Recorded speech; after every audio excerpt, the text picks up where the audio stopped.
আপনারা কি জানেন ইউরোপের অন্যতম জনপ্রিয় দেশ স্পেন, যার বেশিরভাগ অংশই খালি পড়ে আছে? হ্যাঁ, প্রায় ৭০% স্পেন জনশূন্য।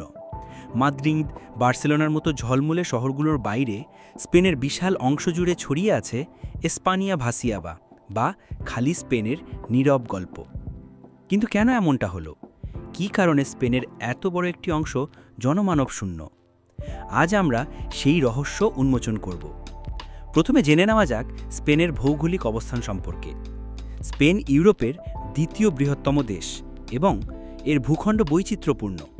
রুক্ষ পর্বতমালা, বিস্তীর্ণ মালভূমি আর শুষ্ক সমভূমি এর প্রাকৃতিক বৈশিষ্ট্য।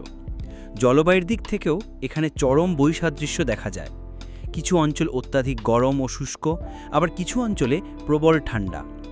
এই বৈচিত্র্য বহু বছর ধরেই জনবসতির বিন্যাসকে প্রভাবিত করেছে। স্পেনের জনশূন্যতার মূল কারণ খুঁজতে আমাদের ফিরে যেতে হবে ইতিহাসের পাতায়। ১৯৫০ ও ৬০-এর দশকে স্পেন একটি বড় ধরনের অর্থনৈতিক পরিবর্তনের মধ্য দিয়ে যায়।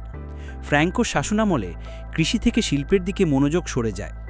গ্রামের মানুষের জন্য জীবিকা নির্বাহ কঠিন হয়ে ওঠে।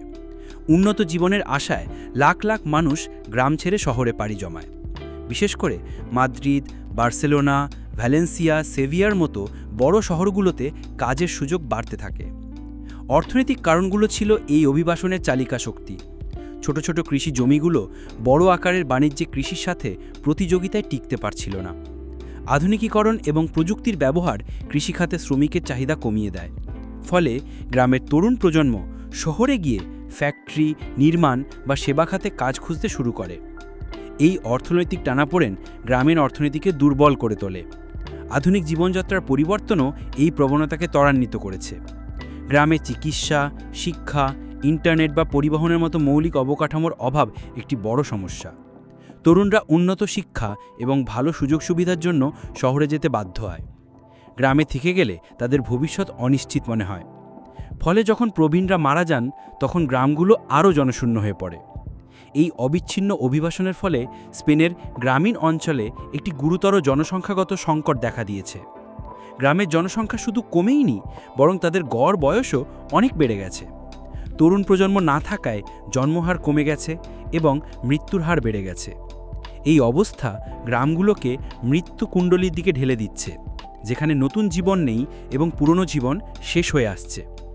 এই বিশাল জনশূন্যতা স্প্যানিশ সমাজে একটি নতুন আন্দোলনের জন্ম দিয়েছে, এসপানিয়া ভাসিয়াদা। এই আন্দোলন গ্রামীণ অঞ্চলের প্রতি সরকারের মনোযোগ আকর্ষণ করতে চায়। তারা আরও ভালো অবকাঠামো, বিনিয়োগ এবং সুযোগ সুবিধা দাবি করছে, যাতে গ্রামের মানুষ গ্রামে থাকতে পারে এবং শহরমুখী স্রোত কমে আসে।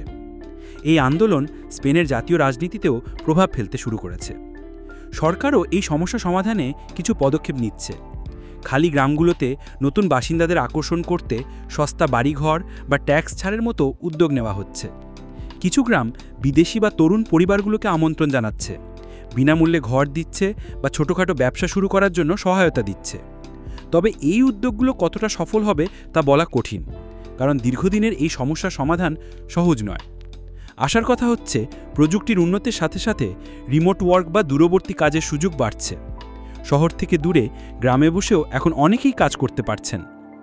এছাড়া ইকোট্যুরিজম এবং গ্রামীণ পর্যটনও এই গ্রামগুলোর জন্য নতুন সম্ভাবনা নিয়ে এসেছে। ঐতিহ্যবাহী স্প্যানিশ গ্রামগুলো পর্যটকদের কাছে নতুন আকর্ষণ হয়ে উঠছে, যা লোকাল অর্থনীতিকে চাঙা করতে পারে। স্পেনের কিছু গ্রাম আবার নতুন করে জেগে উঠছে। এমন কিছু মানুষ আছেন যারা শহরের চাকচিক্য ছেড়ে গ্রামের শান্ত জীবন বেছে নিচ্ছেন। তারা স্থানীয় সংস্কৃতিকে বাঁচিয়ে রাখছেন, ছোট ছোট ব্যবসা গড়ে তুলছেন এবং গ্রামকে আবার প্রাণবন্ত করে তুলছেন। এই গল্পগুলো প্রমাণ করে যে সঠিক উদ্যোগ আর দৃঢ় ইচ্ছাশক্তি থাকলে খালি গ্রামগুলো আবার পূর্ণ হয়ে উঠতে পারে। জনশূন্যতার পরিবেশগত প্রভাবও রয়েছে। একদিকে মানুষের অনুপস্থিতি প্রাকৃতিক পরিবেশকে বন্যপ্রাণী ও বাস্তুতন্ত্রের জন্য একটি নিরাপদ আশ্রয়স্থল করে তুলেছে। আবার অন্যদিকে পুরনো কৃষি পদ্ধতি ও ঐতিহ্যবাহী ল্যান্ডস্কেপের রক্ষণাবেক্ষণের অভাবে কিছু পরিবেশগত সমস্যাও সৃষ্টি হচ্ছে।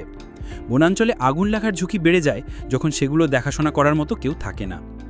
স্পেনের এই বিশাল জনশূন্যতা একটি জটিল সমস্যা। এর সমাধান রাতারাতি সম্ভব নয়।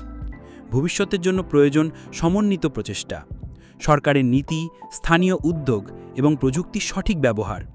যদি এই চ্যালেঞ্জগুলো মোকাবিলা করা যায়, তাহলে স্পেনের খালি অংশগুলো আবার প্রাণবন্ত হয়ে উঠতে পারে, যেখানে আধুনিক সুবিধা আর ঐতিহ্যবাহী জীবনযাপন সহাবস্থান করবে। স্পেনের ৭০% অঞ্চলের খালি থাকার রহস্য শুধু একটি ভৌগোলিক বা অর্থনৈতিক বিষয় নয়, এটি মানব ইতিহাসের এক চলমান গল্প। এটি গ্রাম থেকে শহরের দিকে মানুষের ধাবমানতার গল্প, আধুনিকতার সাথে ঐতিহ্যের সংঘাতের গল্প। তবে এটি আবার পুনরুজ্জীবন আর আশারও গল্প। আশা করি আজকের এই ভিডিওতে আপনারা স্পেনের এই অদেখা দিক সম্পর্কে নতুন কিছু জানতে পেরেছেন। ধন্যবাদ।